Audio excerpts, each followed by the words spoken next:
அனைவருக்கும் வணக்கம். வேர்ல்டு சித்திரகுப்தர் சேனலுக்கு உங்களை அன்புடன் அழைக்கின்றோம். இன்றைய நாள் இனிதாய் அமைய ஸ்ரீ சித்திரகுப்தரை பிரார்த்திக்கின்றோம். இன்றைக்கான பதிவில் என்ன ஒரு தகவலை நம்ம தெரிஞ்சுக்க போகிறோம்னா, குலம் தழைக்க வைக்கும் கோமாதா வழிபாடு. மேலும் கிரக தோஷங்கள், பாவங்கள், சாபங்கள் அகல எளிய ஒரு வழிபாடுன்னு அது கோபூஜை தான். நம்மால் இயன்ற பொழுதெல்லாம் பசுவிற்கு ஒரு அகத்திக்கீரை அல்லது ஏதாவது அதுக்கு ஒரு உணவு நம்ம கொடுக்கலாம். இதனால் நம்முடைய கர்ம வினைகள், முன்னோர்களுடைய சாபங்கள் எல்லாம் நீங்கி மகாலட்சுமியுடைய பரிபூர்ண அருள் நமக்கு கிடைக்கும். பசுவை தெய்வத்தினுடைய அம்சமாக நம்ம வழிபாடு செய்ய வேண்டும். வாசமுள்ள மலர்களால் தான் நம்ம அர்ச்சிக்கணும். மஞ்சள் குங்குமம் வைத்து அதற்கு வஸ்திரம் சாத்தி 3 முறை வலம் தீப தூபங்கள் காட்டி அதனுடைய வால் பகுதியை தொட்டு நம்ம வணங்கணும். பசு வசிக்கக்கூடிய அந்த கொட்டிலில் தியானம் செய்வதும் ஹோமம் செய்வதும் மிக மிக நல்லது. பசுவினுடைய அந்த கோமியத்தை தீர்த்தமாக வீட்டிற்கு தெளிப்பதும் வழக்கம். அதனுடைய சாணம் கூட கிருமி நாசினியாக நமக்கு பயன்பாட்டுக்கு இருக்கு.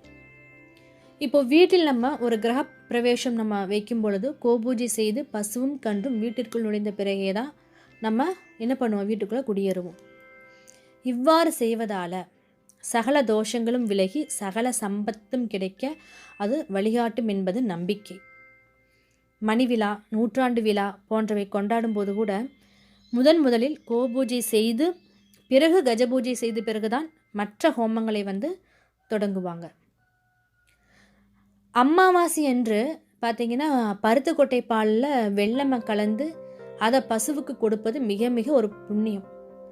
எந்த கிரகம் நமக்கு தீங்கு செய்கின்றதோ அதற்குரிய அந்த கிழமையில சர்க்கரை பொங்கல் வைத்து பசுவுக்கு நம்ம கொடுத்தோம்னா கிரக பாதிப்புகள் அகல்றதுக்கு இது ஒரு நல்ல ஒரு வழி.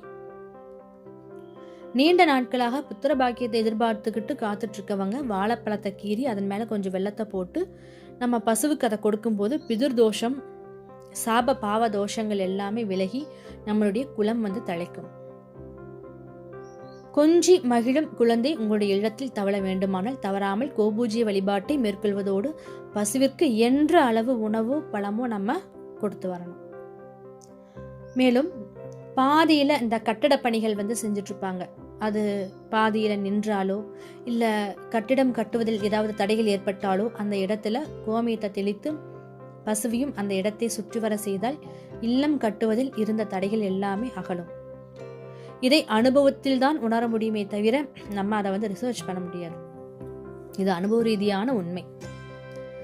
வியாபார ஸ்தலங்கள், தொழிற்சாலைகள் தொடங்குவதற்கு முன் கண்டிப்பாக கோபூஜை செய்ய வேண்டும். அஷ்டமத்து சனி, ஏழரை சனி, கண்டகச்சனி போன்ற சனி ஆதிக்கங்கள் உள்ளவர்கள் சனிக்கிழமை பசுவிற்கு அகத்திக்கீரை கொடுப்பது மிக மிக நல்லது. பொதுவாக ஒவ்வொருவரும் இல்லத்தில் செவ்வாய் வெள்ளிக்கிழமைகளில் கோமியம் தெளித்தல் கண் திருஷ்டி, மன குழப்பங்கள் எல்லாமே மாறி ஒரு நல்ல ஒரு மகிழ்வான வாழ்க்கையும் மகாலட்சுமியுடைய கடாட்சமும் கிடைக்கும்.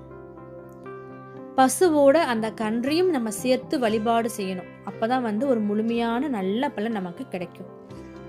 நம்மளுடைய இல்லத்து அந்த பூஜை அறையில பசுவும் கன்றும் இணைந்த அந்த கண்ணன் படத்தை வைத்து தான் நம்ம வழிபடுவது வழக்கம். அதுதான் முறையும் கூட. இல்லத்து பூஜை அறையில பசுவும் கன்றும் இணைந்த அந்த கண்ணன் அந்த படத்தை நம்ம வச்சு வழிபடுவதன் மூலமா பிள்ளை செல்வம் உருவாவதற்கும் நல்ல ஒரு வழி பிறக்கும். இப்போ கோமாதாவினுடைய உடல்ல பாத்தீங்கன்னா 33 கோடி தெய்வங்களும் வீற்றிருப்பதாக புராணங்கள் சொல்லப்படுது. இப்ப எந்த தெய்வங்கள் பசுவினுடைய எந்த பாகத்தில் இருக்குது அப்படிங்கறத பத்தி பார்க்கலாம். பசு மாட்டை நம்ம தெய்வமாக வணங்குவது ஒரு வழக்கம். நம்முடைய இந்து சமயத்துல பசுமாட்டை தெய்வமாக வணங்கணும் அப்படிங்கிறது ஒரு வழக்கம் இருக்கு. பசுவை நம்ம அதாவது இந்த கோமாதாவினுடைய உடல்ல பாத்தீங்கன்னா 33 கோடி தெய்வங்களும் வீற்றிருப்பதாக புராணங்கள் சொல்லப்படுது. அதனாலதான் நம்ம தினமும் பசுவை நம்ம வணங்கினாலே அனைத்து தெய்வங்களையும் வணங்கிய பலன் நமக்கு சேரும்னு சொல்லுவாங்க.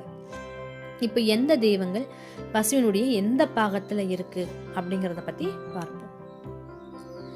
தலை பகுதியில சிவபெருமான், நெற்றி சிவசக்தி, வலது கொம்புல கங்கை, இடது கொம்புல யமுனை, கொம்புகளின் நுனிப்பகுதி காவிரி, கோதாவரி முதலிய புண்ணிய நதிகள் அந்த கொம்பினுடைய நுனிப்பகுதியில இருக்கு.